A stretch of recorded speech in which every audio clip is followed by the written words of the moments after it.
በማያገባህና አንተን በማይመለከት ጉዳይ አትግባ። የራስህን ኑሮ በደንብ አድርገህ ወቅና በጥበብ ኑር። በማህበራዊ ሚዲያ ለምታየው ማንኛውም ልጥፍ ርዕሱን ብቻ አይተህ ቀድመህ መልስ አትስጥ። አትፍረድ፣ አትፍረጂ። አስተያየት መስጠት ካለብህ በደንብ ካየ በኋላ ስጥ። ያለበለዚያ ግልብ፣ ተናዳጅ፣ ፈራጅና ምንም ግንዛቤ የሌለው ደደብ ሰው ተደርገህ እንድትሳል ያደርግሃል። ስለምንም ነገር ይሁን ለመማር ዝግጁ ሁን። የሰውን ሐሳብ እንደየሁኔታው ለመቀበል ወይም በልዩነት ለመስማማት ብልህነትን ተማር።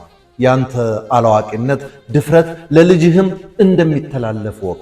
ይህን ወደፊት በስፋት እነግርሃለሁ። አንዳንድ ሰዎች በየትኛውን ነገር ላይ አውቃለሁ የሚሉ ናቸውና ራቃቸው። ከእንደዚህ አይነት ሰዎች ጋር አትከራከር፣ ምክንያቱም ብዙ ደጋፊዎች አሏቸው።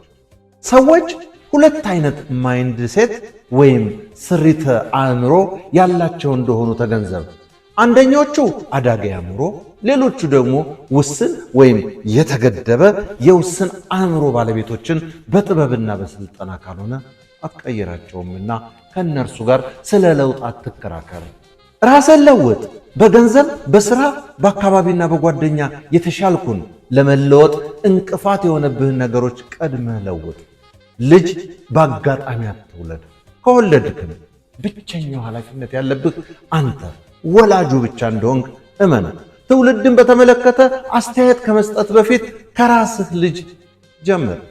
አብዛኛውን ጊዜ ሰዎች በቡድን ሲሆኑ መጥፎች፣ በግለሰብ ደረጃ ደግሞ ጥሩዎች የመሆን ዕድላቸው ሰፊ ነው። ሰዎችን በግለሰብ ደረጃ ተመልከት።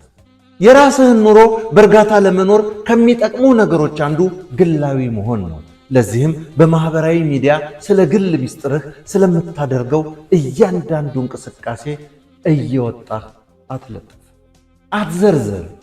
አንዴ እንደዚያ ካደረግክ በኋላ መመለሻው ከባድ ነውና ተጠንቀቅ።